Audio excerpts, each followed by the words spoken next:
Yo, what is going on YouTube? It is your boy Jesus TV. I know the room is a mess. I know the lighting situation is chopped, but I think for this weekend we should be able to have a slightly better situation. But we are here to discuss the last movie of Phase 5 of the MCU. We have Thunderbolts with an asterisk. That is very important. Thunderbolts ended up being one of the biggest surprises of MCU Phase 5 for me. I'm just gonna say it straight like that. Not because it's flashier, game-changing, but because it actually knows what kind of movie it wants to be, which is great. I had a hell of a good time with this one. This was quite the surprise, and them teasing Fantastic Four. I am so excited to watch that movie up next. I didn't even realize until recently that this was the final film of Phase 5 because I thought that the Fantastic Four movie was going to be, I guess that's the start of 6, which makes somewhat sense. And in hindsight, this does make a ton of sense as well. It does feel like we are flipping a new page and starting a new group of characters right before Phase 6, and I really like that move. This movie feels like Marvel quietly resetting the board instead of screaming at us to clap, you know, throwing shit on the screen. Clap, you fucking monkeys.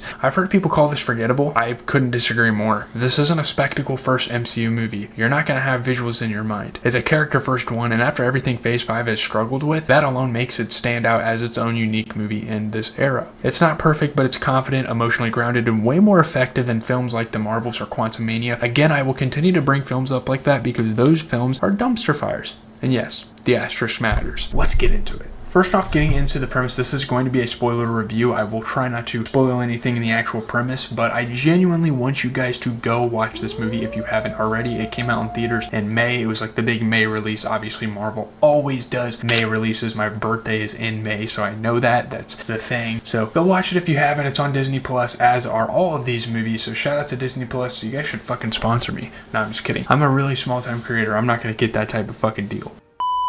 A group of morally compromised operatives, this is kind of how the movie goes. Yelena Belova, Bucky Barnes, John Walker, Ghost, Taskmaster, and Red Guardian are pulled into what appears to be a covert government mission. It quickly becomes clear they were never meant to succeed. They were assembled to be expendable. They were used, or they thought. As the mission collapses, the team uncovers a large political manipulation involving Valentina Allegra de Fontaine and the creation and containment of Bob Reynolds, a deeply traumatized man transformed into the godlike Sentry with this like medical study thing. So he kind of on the surface appears along as this like civilian, but he becomes more than that. He becomes the main threat of the movie. What follows isn't just a fight for survival against this guy, as he's literally wiping people out into emptiness, killing people with ease, all that. But there's a confrontation as well emotionally with guilt, trauma, and identity, ending in a public reframing of these disgraced figures as something new. Not heroes, not villains, something in between. One of the best anti-hero films I've ever seen, and I'm about to tell you why. So let's start off with the good, because usually I start with the main thing I liked the most and kind of just go down in the whole umbrella of the thing. Florence Pugh carries this film. I'm gonna be completely honest, she was phenomenal. Yelena Belova is the heart, soul, and emotional anchor of Thunderbolts. Don't forget the asterisk. I'm gonna say that one last time. Florence Pugh delivers one of the strongest performances in the MCU, especially for this phase, and probably over the last like 5 to 10 years. Tough, funny, broken, and painfully human. I like how she can go from being a badass to being super like personable. I love that. Her trauma is front and center, especially through the vision and dream sequences, which were absolutely a highlight of this movie, which are some of Marvel's best psychological storytelling techniques to date. The opening sequence involving her childhood test, like that first thing where she went through that, where she unknowingly sets another girl up to die, is brutal and instantly recontextualizes her entire arc, which was explored in Black Widow. She isn't chasing glory, she's chasing meaning, and the ending gives her exactly that. As we get into another character, we'll get into the other cast members in a second, because this movie was very well cast. Getting into Sentry, the Void, and that whole thing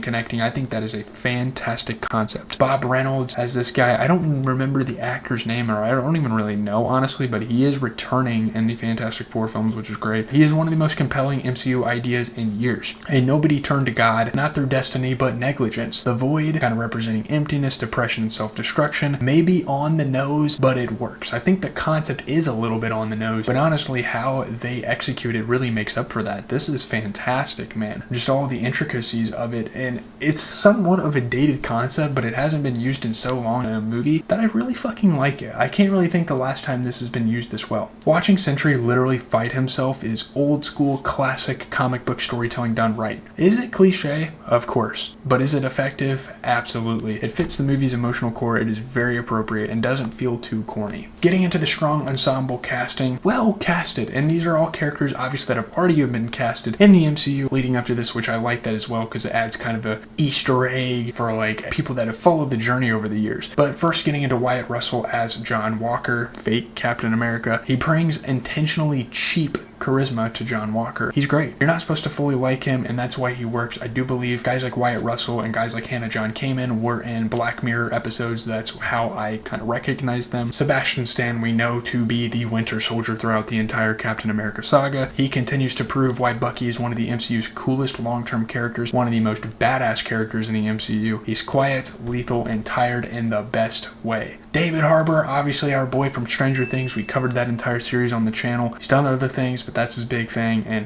he was in the Black Widow movie. They carried him over here. He is goofy as hell as Red Guardian, but he fits the tone perfectly. It's kind of a bit of a family fun comic book film. There is some gore, I believe. I think it is PG-13 actually, but Hannah John Kamen, she brings grounded energy as Ghost, and her chemistry with the team develops naturally. And it does suck. I will get into the Taskmaster situation later that she gets killed off early, but the ensemble that remains works incredibly well and does very good without her. I think the whole thing at the end with the new Avengers was amazing. I should have seen that coming, but the post-credit press conference is one of Marvel's smartest swerves in years. Should have saw this plot twist coming. I didn't really. Valentina didn't lose control. This was the plan the whole fucking movie. That's really cool. To have that big of a plot twist in a comic book film, that's incredible. Watching the team realize they've been publicly branded as the new Avengers, that's genuinely exciting for the future of the MCU. The fact that the team name comes from Yelena's childhood Pee Wee soccer team as well with the Thunderbolts, that is hilarious. Weirdly heartfelt, perfectly on brand for this movie. Great stuff. And just the emotion over spectacle in general. This movie doesn't rely on overload of CGI, which I really appreciate because I have gotten a major oversaturation of that watching 30 plus MCU movies. The action is solid, better than most Phase 5 entries, but it's not the point.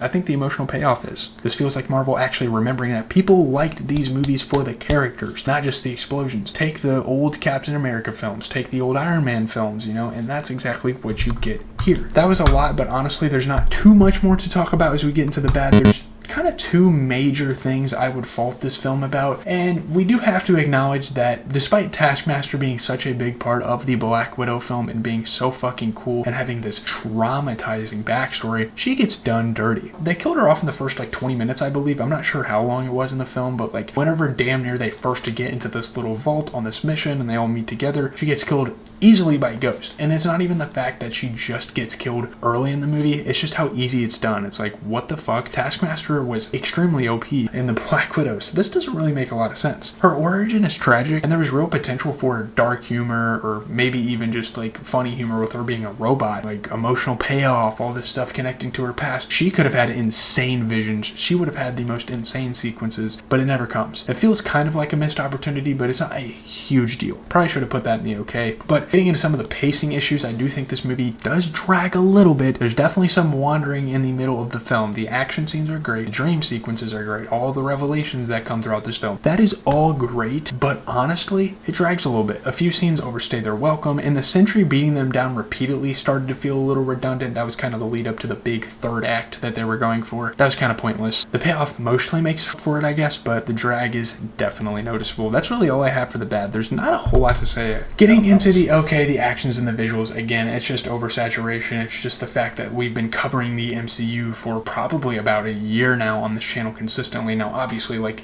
throughout the start of my channel and throughout the start of me getting interested in movies, we've covered stuff like Ant-Man, we've covered a lot of other stuff, but consistently doing these big ass edited movie reviews, we've really been doing it for a year, and covering probably about 25 movies in the last year from this universe is crazy. And the actions and visuals, again, it gets kind of disregarded a little bit more. It's not as impressive. I'm not as acknowledged of it. It isn't iconic, but I will say it is clean, well shot, and effective. Again, some of the best out of Phase 5. That really isn't saying much because you don't have big event movies in Phase 5, and those movies get you the visuals and the action, and obviously you don't really get that here. The espionage tone and like just the aesthetic of it kind of gives it like a Captain America vibe, which would obviously make sense given that the Winter Soldier is here, Black Widow is heavily connected connected to Captain America. Yelena is Black Widow's sister. There's a lot of stuff, there's a lot of pieces of the puzzle that kind of come together and make sense as to why this feels like kind of a spy film. I mean, it is. It's not really trying to outdo anything, and I'm perfectly fine with that. It is a unproblematic film in terms of the visuals and action. The CGI is smooth whenever they use it, which is very minimal. I would say a lot of it is stunt work, I think, like with cables and stuff, and it looks really cool. And nothing feels embarrassingly artificial like, say, a Quantumania. Actually, the Marvels does it a lot too. The humor, it's just regular Marvel humor. I mean, it's done better than a decent amount of the movies in Phase 5, but the jokes land more often than not, so that's why I'm going to put it in okay. It's not overwhelmingly like, holy shit, this movie had me dying laughing. There were definitely some funny ass moments. There is some low-hanging fruit, you know, joking about dollar store Captain America. We kind of knew that was coming when he was in the trailer from The Falcon and the Winter Soldier, and it gets overused, but the humor overall feels lighter and better balanced than most films recently, so I guess maybe besides Guardians of the Galaxy 3, but peace. Well, it's not peace out, because we have some final thoughts for this damn thing. This is going to be one of the more, again, as you guys can infer from the review, this is going to be one of the more positive reviews we have for a Phase 5 movie. Thunderbolts, it isn't a loud movie. It's not doing overly much. It's nothing insanely special. It isn't flashy. It isn't trying to one-up a movie like Endgame, because you really can't. And that's exactly why it works. It's very simplistic, and it's kind of Marvel taking a step back, taking a breath, looking at all of the absolute film, cinematic masterpieces they've made over the years, and being like, you know what? Let's refocus on emotion, character, trauma, consequence, all of this stuff that really built the fundamentals of our movies. You see movies like Spider-Man, and we referenced a bunch of the other one-off superhero films. Let's bring that back. And that's kind of what they did, kind of passing the torch to a new generation of those type of characters. Feels like the MCU realizing it can't keep chasing spectacle forever. If Guardians of the Galaxy was the heart of the old MCU, Thunderbolts might be the start of something rougher, messier, and more human. A potential 2020s Guardian-style ensemble if Marvel plays its cards right. I'm not saying it's going to be as good as that, but there's potential for it. It's not perfect, but it's confident, emotionally sincere, and genuinely intriguing going forward. This is one of Phase 5's strongest films easily. It probably is the best Phase 5 film if I had to be honest with you. Character-driven, emotionally grounded, and finally, just forward-looking, getting into the future, really looking ahead for this franchise. I'm going to give it an 8 out of 10. I think this is great. This is one of the first 8 out of 10s in Phase 5. Again, I bring up Phase 5 because it's really important to kind of compare in your own era. So with that being said, I am out, guys. Leave a like, comment, subscribe. I'm going to bed. I got a lot done. This week has been great. We're going to watch this, and then we're going to watch Fantastic Four First Steps, and then I'm going to go on a Stranger Things marathon. I'm so damn excited for you guys to check out the videos in the future. NFL playoffs are continuing on, and NBA recaps every night. All that jazz. Peace.